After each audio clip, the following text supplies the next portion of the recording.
Pernah nggak kalian ditawari trading di suatu broker, kemudian setelah kalian deposit itu didiamkan saja tanpa diedukasi, atau yang trading itu marketingnya ya yang notabene adalah marketing baru, atau mungkin yang trading manajernya ya yang notabene juga tradingnya itu nggak hati-hati, jadi ya selamat tinggal dengan uang Anda.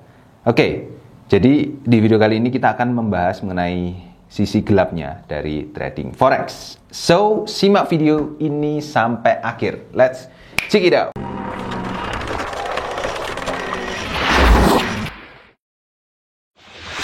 Halo, selamat datang di channel saya, Ardi Novianto Putra. Ya, jadi seperti yang saya katakan tadi, kita akan membahas mengenai sisi gelap dari trading forex, karena saya juga pernah bekerja di broker. Ini officially, saya katakan ke kalian bahwa saya juga pernah bekerja di broker forex. Bahkan brokernya itu broker lokal. Nah, ketika bekerja di broker lokal, ekspektasi yang saya bayangkan itu adalah saya bertemu dengan klien-klien yang punya relasi yang banyak, terus klien-klien yang kaya gitu ya, dan mereka baik sekali dengan perusahaan, dengan brokernya terutama. Tapi ternyata ketika masuk di broker itu, cerita-cerita negatif yang muncul ya. Bahkan saya sampai dikirimi link berita mengenai ada orang di suatu tempat ya, di kalau nggak salah di Yogyakarta itu, beliau ini menginvestasikan uangnya, uang pensiunnya malahan ya.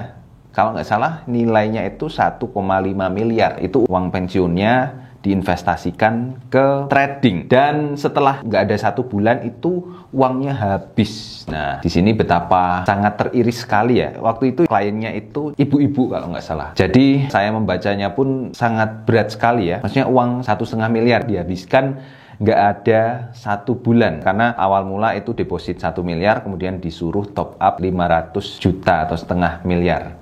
Nah, disinilah kemudian saya sadar, oh ternyata permainan di broker itu mereka asal-asalan untuk nyari klien saja ya, tanpa memberikan edukasi yang benar, tanpa memberikan arah-arahan yang benar. Bahkan sinyal kan juga diberikan ya ke klien ya.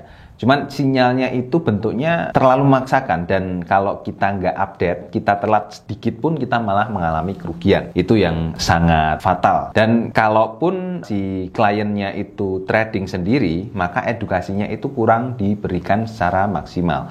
Bahkan mungkin marketingnya itu juga nggak paham mengenai trading sama sekali. Karena marketing baru kan tugasnya nyari klien ya, dan kebanyakan juga untuk proses follow up, proses ketika si kliennya sudah deposit itu tidak di treatment secara benar ya. Bahkan ketika marketnya itu nggak ada momen pun malah disuruh open posisi. Kenapa? Ya tujuannya adalah untuk mendapatkan komisi dari transaksi yang dilakukan. Intinya adalah mencari cuan untuk si marketingnya, bukan untuk si kliennya. Jadi kan si marketing itu kan dapat cuan dari komisi ketika kita transaksi trading. Misalnya kita open posisi 1 lot, ya si marketingnya itu dapat sekitar 300.000 kalau nggak salah per open posisi 1 lotnya. Nah, itu kan kalau kita open posisi 1 lot setiap hari, kan cepet kaya ya marketingnya, dapat 300.000 per harinya. Well, kalau kita nggak masalah dengan itu ya nggak apa-apa sih. Cuman yang salah adalah ketika memang harusnya nggak trading, ngapain disuruh trading? Bahkan ada kasus juga kalau si nasabahnya itu memang belum trading ya, hari ini itu nggak trading, tapi karena satu dan lain hal si manajernya itu memaksakan supaya trading, dan akunnya itu diambil. Maksudnya untuk akses ke akunnya itu diambil di server brokernya secara paksa gitu ya, kemudian dibuka di HP-nya si manajer tersebut, kemudian dilakukanlah open posisi.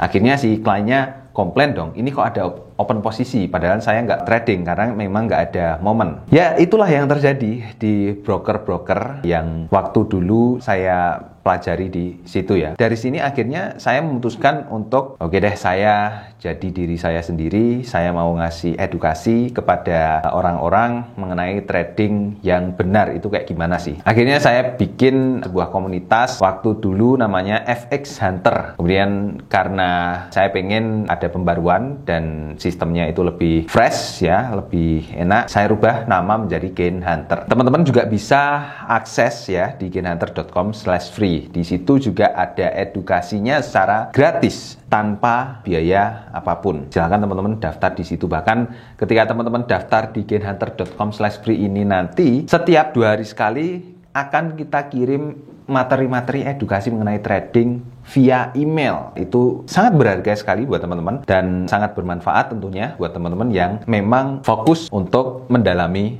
trading forex ini. Nah, belajar dari beberapa kasus yang kemarin, yang waktu dulu saya masuk di sebuah broker di Indonesia. Jadi ketika teman-teman ditawari trading, sebaiknya teman-teman pelajari dulu ya mengenai tradingnya. Teman-teman bisa belajar dari internet, dari YouTube kalau teman-teman tidak ngerti, dan materi-materi semuanya sudah saya bikinkan di YouTube semuanya ya. Jadi sebenarnya itu materi yang cukup penting buat teman-teman pelajari. Teman-teman belajar dulu pakai akun demo sampai benar-benar bisa trading, sampai benar-benar yakin bahwa analisa yang teman-teman lakukan itu benar. Setelah itu teman-teman coba dengan modal kecil terlebih dahulu.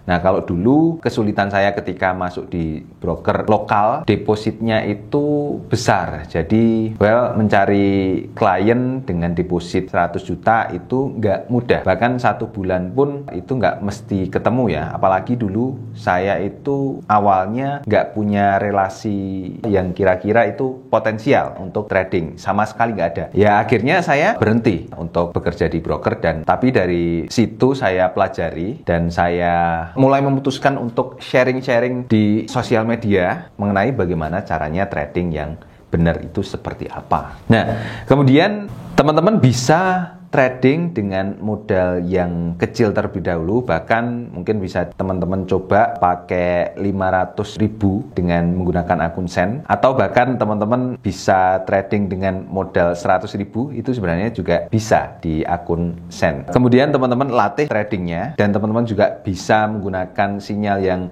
ada di Gain Hunter, dan sinyalnya itu beda ya, bukan langsung open posisi pada saat itu juga, tapi bentuknya adalah pending order yang sudah disesuaikan dengan area support dan resisten pada hari itu. Jadi untuk pemberian sinyal itu diawali dari berita terlebih dahulu supaya teman-teman itu aware mengenai apa saja yang mungkin akan menggerakkan market pada hari itu juga. Kemudian kita kasih area support, resisten, beserta juga dengan analisa fundamentalnya. Jadi komplit lah kalau teman-teman pakai sinyal dari Gain Hunter. Kemudian barulah dikasih sinyal. Untuk pemberian sinyal itu pun juga di jam-jam pada saat akan memasuki zona Eropa ya. Jadi pas pergerakannya akan naik pada saat itu. Nah, jadi merupakan combo yang komplit buat teman-teman yang bergabung dengan komunitas Gain Hunter. Nanti juga akan disediakan grup khusus, atau teman-teman juga bisa langsung kok gabung di channel Telegram kita, dan ada grup diskusinya juga. Silahkan teman-teman klik linknya, ada di deskripsi video di bawah ini ya,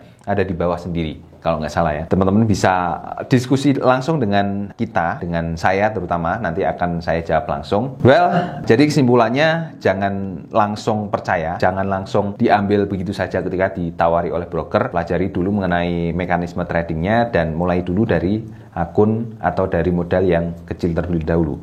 Ya, kalau teman-teman memang terbukti berhasil di modal yang kecil, tinggal meng-scale up saja modalnya, ya, tinggal memperbesar modalnya untuk mendapatkan keuntungan yang lebih besar juga. Dan tentunya trading itu juga melibatkan berbagai faktor ya. Salah satu adalah faktor psikologi. Nah, kalau teman-teman trading di modal kecil psikologinya bagus, mungkin teman-teman juga perlu mencoba untuk trading dengan modal yang besar. Gimana respon psikologinya? Teman-teman perlu dites dulu. Kalau responnya masih tenang, bagus, berarti bisa ditingkatkan lagi untuk modalnya.